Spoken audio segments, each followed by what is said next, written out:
Oke, kita lanjutkan. Quest harus menemui kekosongan dan muslihat. Chapter 3 bagian 3. Sekarang saatnya yang perselisihan berempat.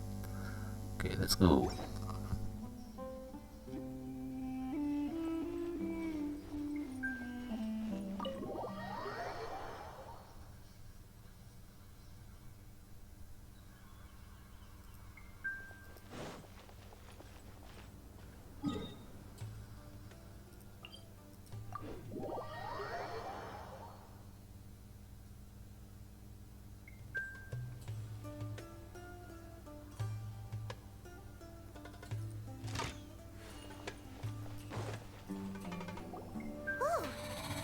You're still fighting?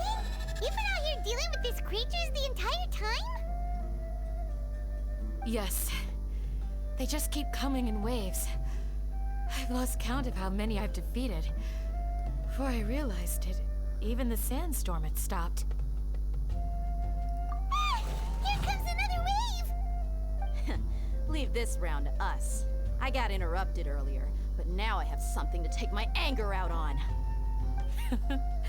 It's been quite a while since I've seen the Flame Mane in action.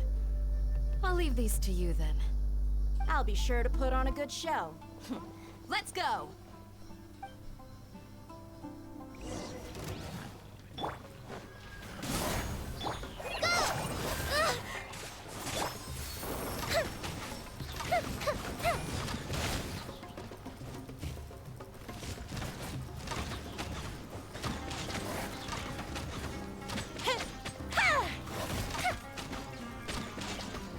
Don't get too close!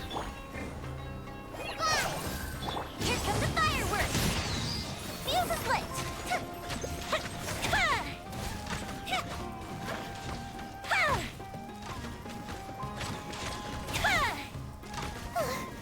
Here comes another wave! When are they ever gonna let up? Fire it up!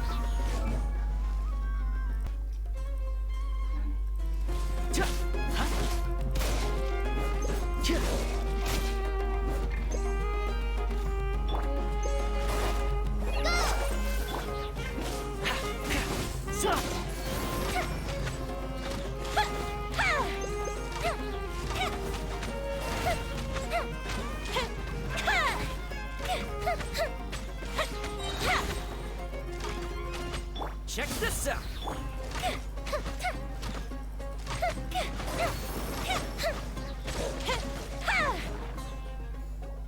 The creature stopped appearing. Was that the last of them?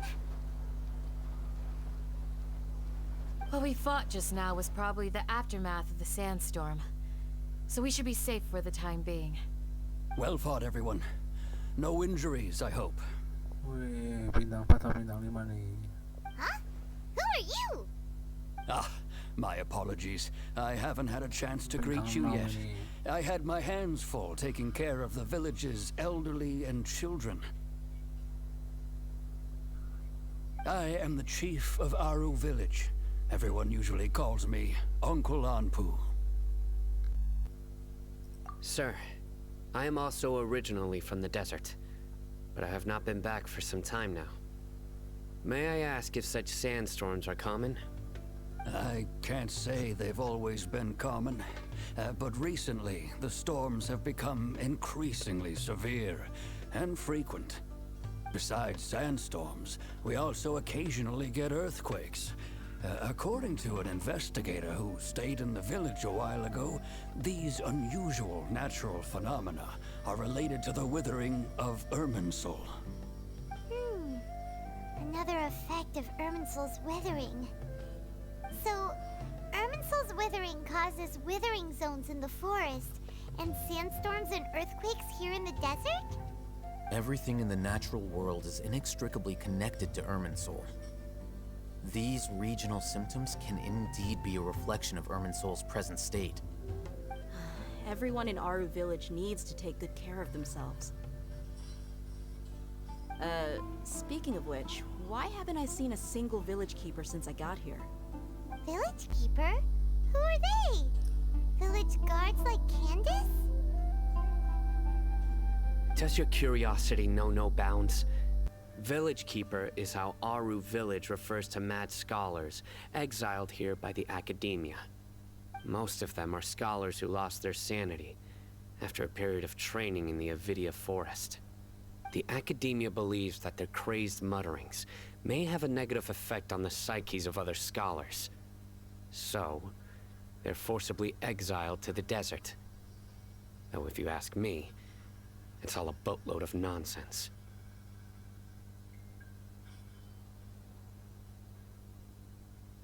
Alas, that's exactly what we've been trying to investigate. One by one, the village keepers have been mysteriously disappearing without a trace. But no one in the village has ever seen them leave. If you're planning to stay around the village for the next few days, I'd appreciate it if you could keep an eye out for them. I've had encounters with those people in the past. I'll see what I can do to help. The Matra are the ones responsible for their exile.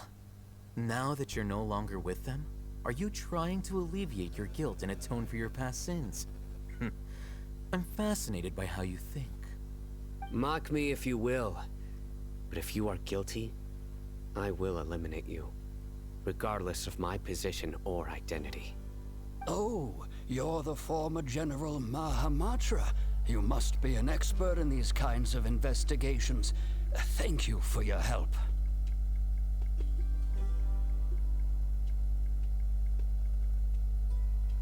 Is it because you're reminded of Hypatia? Oh, these poor scholars. First they lose their sanity, now this! We need to help get them back home, safe and sound. But, is it really a good idea to tag along with Sino? You seem like you really don't trust him. I'll be grateful for the assistance. No doubt you will do a better job than some of my former subordinates. Let's start by finding a spot to share what we know so far.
Although I've sent myself into exile, I'm still doing essentially the same things as before. Do you still have any questions for me before we start our investigation?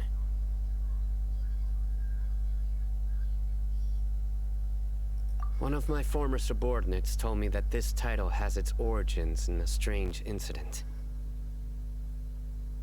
The Academia has long exiled mad scholars to Aru Village. A mysterious phenomenon exists here. When mad scholars first arrive, they are as incoherent and deranged as before. But after spending some time here, they invariably begin to calm down.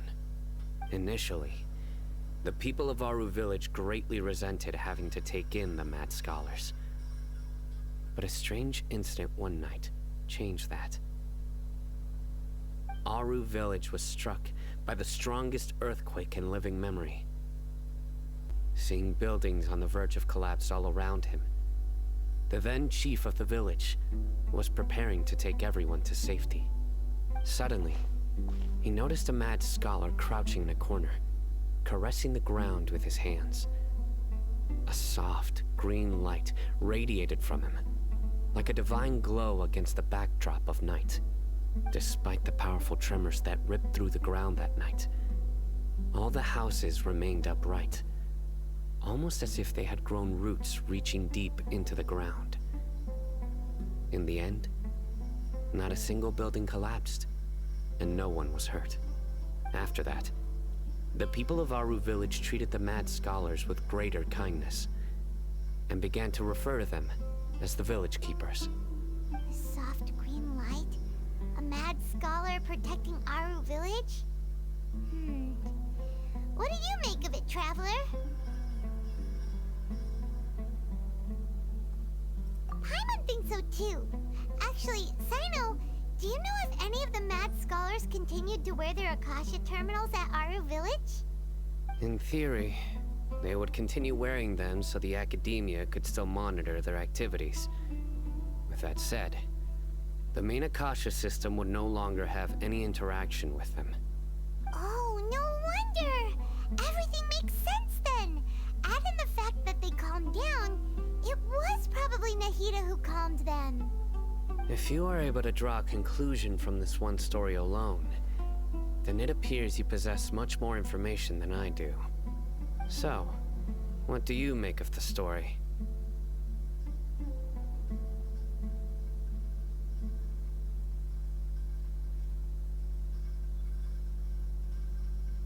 Really? Lesser Lord Kusanali. What? You don't believe us? Lesser Lord Kusanali was definitely using the Akasha to give her power to the mad scholars! No, it's not so much that I don't believe you. I'm just struck by your reasoning. Lesser Lord Kusanali, the current Dendro Archon. Is she really active in Sumeru? The Academia has always placed far greater importance on the late Greater Lord Rukkhadevata. They've more or less ignored Lesser Lord Kusanali, and I've never had any reason to doubt their views. In addition, I've never heard any stories about Lesser Lord Kusanali and her deeds. To me, she might as well have been a god that never existed. No way! Nahida definitely exists! She's a... how should Paimon put it? She's a good Archon who's kind and wise. Even if she says weird stuff sometimes. I've spent many years interrogating criminals, so I can easily tell when someone is lying. Good! Then you should know that we're telling the truth! That look in your eyes. I've never seen that from a liar. You two really must have met Lesser Lord Kusanali. How can this be? To think, our Archon has been amongst us this entire time. Alright, now it's our turn to put our skills to good use for this investigation.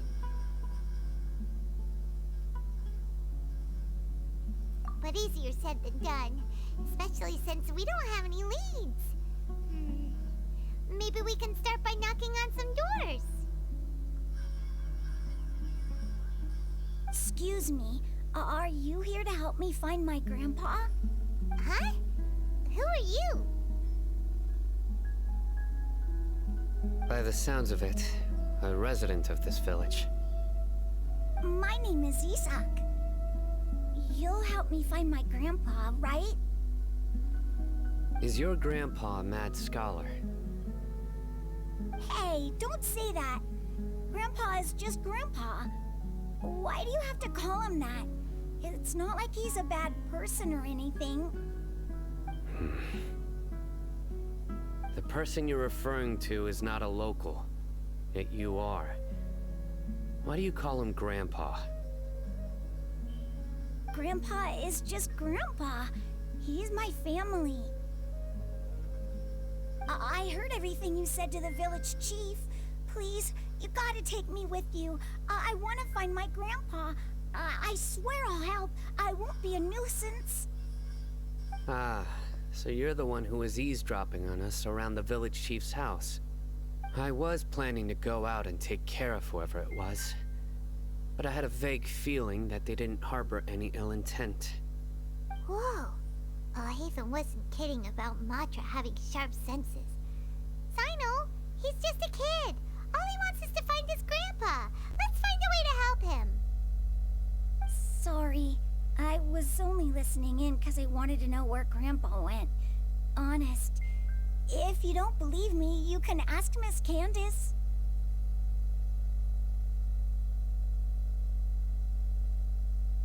All right. But first, let's confirm the facts with Candace.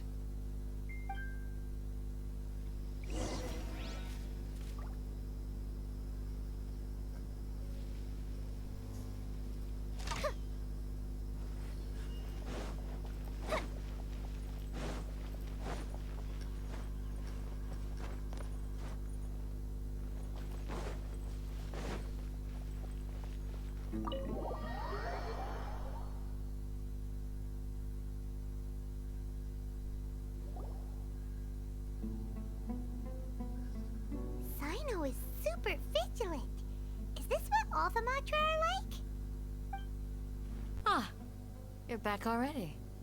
We just wanted to confirm something with you. Do you know a boy by the name of Isak? I had a feeling he'd go looking for you. Huh? You knew this would happen? Yes. Although he tried his best to stay hidden, I still noticed him eavesdropping outside the window. He really wants to get his grandfather back. Isak's parents were both Aramite mercenaries who rarely returned to the village after finding employment in the city. He was raised by his grandfather. Unfortunately, it was only a few years before his grandpa passed away. Isak was still very young at the time, so various families in the village took turns caring for him so he could survive. Later, an elderly mad scholar arrived at the village. Isak thought the scholar bore a striking resemblance to his grandfather, and thus often spied on the man. However, the scholar was unkempt in appearance and incoherent in speech. Although Isak referred to the man as his grandpa, he was afraid and didn't dare to approach him. One summer night, the oft mumbling and bumbling grandpa suddenly calmed down and seemed to become more lucid. He even noticed Isak hiding in the distance. So Grandpa walked up to Isak and patted him on the head. He even took Isak to the entrance of the village, where he patiently taught the boy the names of the stars, and accompanied Isak until he fell asleep. The next morning, Isak woke up and wanted to go find his grandpa again, only to realize his grandpa no longer recognized him. However, even so, Grandpa retained his calm expression. It's said that those who saw the scholar claimed he no longer appeared to be crazy, but appeared to be living in his own world, almost as if he were sleepwalking. Isak was thrilled that his grandpa was able to find peace, and would follow him all the time, asking him things like, "Grandpa, want me to take you somewhere fun?" Or, "Grandpa, could you tell me stories about the stars again?" All this somehow just makes Paimon feel really sad. It seems like they both deserve so much better. Perhaps. Nearly everyone who lives in the desert has some form of hardship or regret. But even so, we must still continue on with our lives. It's also my reason for fighting. I must continue to protect this land.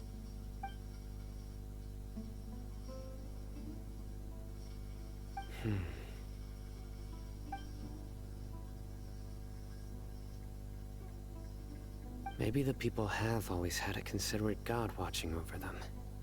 Huh? What did you say, Sino? No, nothing. As long as Isak keeps his word and doesn't get in our way, we can take him along. Perhaps you are more compassionate than I gave you credit for.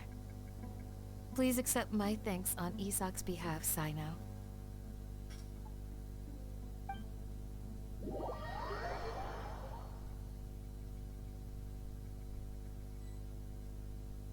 Hey, Isak! Oh, it's you guys! We've cleared everything up. Let's go find your grandpa. Really? Wow! Thank you so much!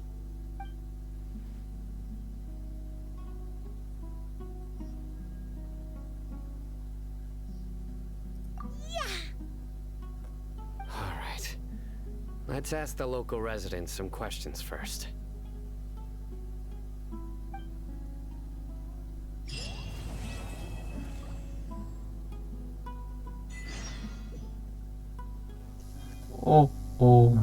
Sudah selesai quest yang tadi, yang mimpi kosong dan kawan-kawan tadi. Yang bagian 3 sudah selesai, dan demikian berakhir sudah. Nanti untuk bagian 4 akan terjadi di video selanjutnya. Oke, see you and thank you and bye bye.